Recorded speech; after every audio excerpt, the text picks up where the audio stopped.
عبد الحنان، اس کے پکارنے پر عبد الحنان نے خالی خالی نظروں سے اسے دیکھا۔ عبد الحنان، ہمت ہی ہار دی ہے آپ نے، کیا ہو گیا ہے؟ کتنی بڑی بڑی مشکلوں سے گزرے ہیں آپ، یہ بھی آپ کی ایک آزمائش ہے۔ اس سے ثابت ہوتا ہے کہ آپ پاک پروردگار کے پسندیدہ بندے ہیں۔ میں اتنی بڑی تو کیا کسی چھوٹی آزمائش کے بھی قابل نہیں ہوں یشرا، میں تو بہت کمزور ہوں، بہت ہی کمزور۔ اس نے بہت ٹوٹے ہوئے لہجے میں اس سے کہا، پروردگار کسی کو بھی اس کے ضبط سے زیادہ نہیں آزماتا، اس بات کا یقین رکھیے۔ یشرا کو اس پل اسے سمجھانا مشکل لگ رہا تھا۔ اسی پل اس کے سیل پر فجر کی کال موصول ہوئی۔ وہ عبد الحنان سے تھوڑا فاصلے پر آ گئی تھی۔ نہیں، وہ ٹھیک نہیں ہے فجر، ڈاکٹر نے ابھی بتایا ہے کہ بڑی دادی کومے میں چلی گئی ہیں، کچھ خاص تسلی نہیں دے رہے ڈاکٹر۔ یشرا رو دی۔ بتا دو۔ دوسری طرف سے شاید فجر نے گھر میں بتانے کا کہا تھا۔ ہاں آ جاؤ، میں خود تمہاری ضرورت محسوس کر رہی ہوں فجر، وہ بے بسی سے بولی۔ نہیں ٹھیک ہے عبد الحنان، بہت پریشان ہے۔ وہ فجر کی بات سننے لگی جبکہ نظریں عبد الحنان پہ تھی۔ اوکے، میں انتظار کر رہی ہوں۔ کال منقطع کرتی وہ عبد الحنان کے پاس آ گئی تھی۔ کیا کہہ رہی ہو بچے، اب کہاں ہے وہ؟ اماں جی کی آواز میں صدمہ سا تھا۔ پھر تھوڑی دیر دوسری طرف بات کرنے کے بعد انہوں نے موبائل ایک طرف رکھ کر اپنے آنسو پونچھے اور جائے نماز لپیٹتی ہوئی شجر فکر مندی سے ان کے پاس آئی۔ کیا ہوا اماں جی، خیریت تو ہے؟ کس کی کال تھی اتنی صبح؟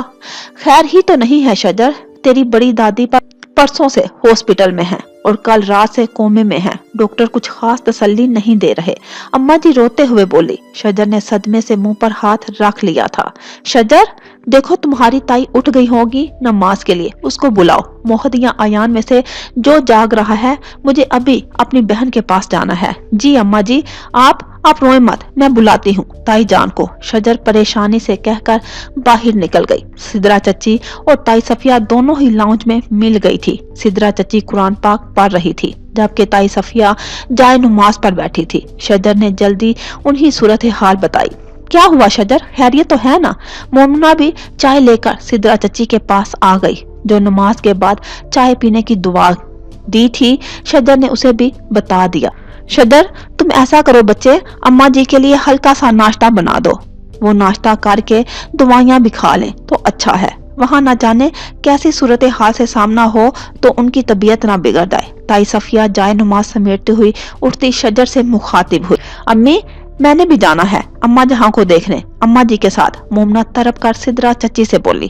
ہاں ضرور جاؤ، مننے کو بھی سنبھال لوں گی میں، بھابھی اور میں پھر بعد میں آ جائیں گے ان کو دیکھنے۔ مومنہ تم مننے کو دیکھ لو، میں ناشتہ اور چائے بنا رہی ہوں، میں بھی تم لوگوں کے ساتھ ہی چلتی ہوں، شجر نے فیصلہ کن انداز میں کہا۔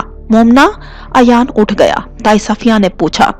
جی تائی اٹھے تھے لیکن نماز پڑھ کے سو گئے، آپ کو تو پتا ہے نماز کے بعد آدھا گھنٹہ نیند نہ لیں تو ان کے سر میں درد ہو جاتا ہے، مومنہ پریشانی میں اپنے کمرے کی طرف جاتے ہوئے بولی۔ نہیں، پھر اس کو مت جگاؤ، میں موہد کو جگاتی ہوں، تائی صفیہ فوراً بولی اور موہد کے کمرے کی طرف بڑھ گئی۔ آج کا دن اس کی زندگی میں ایک اہم موڑ لے کر آنے والا تھا، یہی سوچتے ہوئے وہ رات دیر تک جاگتی رہی تھی۔ اس سے پہلے وہ شجر کے کمرے میں چائے لے کر گئی تھی اور تسلی کر لی تھی کہ کل شجر کو ہر صورت کالج جانا تھا، کہ اس کی بہت ضروری پریزنٹیشن تھی۔ وہاں سے نکلنے کے بعد اس نے اکیلے میں جا کر رضیہ کے بیٹے کو ساری بات سمجھا دی تھی اور وقت اور مقام سب بتا دیا تھا۔ وہ جوش تھا یا حسد کی کوئی حد جو اسے سونے بھی نہیں دے رہی تھی؟ اللہ اللہ کر کے 2 بجے اسے نیند آئی تھی۔ جس وقت وہ بیدار ہوئی گھڑی پر ٹائم دیکھ کر چونکی، مقررہ وقت میں چند ہی منٹ باقی تھے جب مقابل نے تفویض شدہ کام کرنا تھا۔ دھڑکتے دل سے وہ باہر آئی اور اس سے پہلے اطمینان کر لیا کہ کسبہ سوئی رہی ہے، مگر گھر میں معمولی سے زیادہ خاموشی تھی۔ آواز کی سمت کا تعین کر کے وہ سدرا چچی کے کمرے کی طرف آئی۔ ارے شکر ہے تم اٹھ گئی آیت، بیٹا یہاں تو اس کو پکڑ لو یا پھر کچن دیکھ لو ذرا، ناشتہ بنا کر گئی ہے شجر، بس میز پر لگانا ہے۔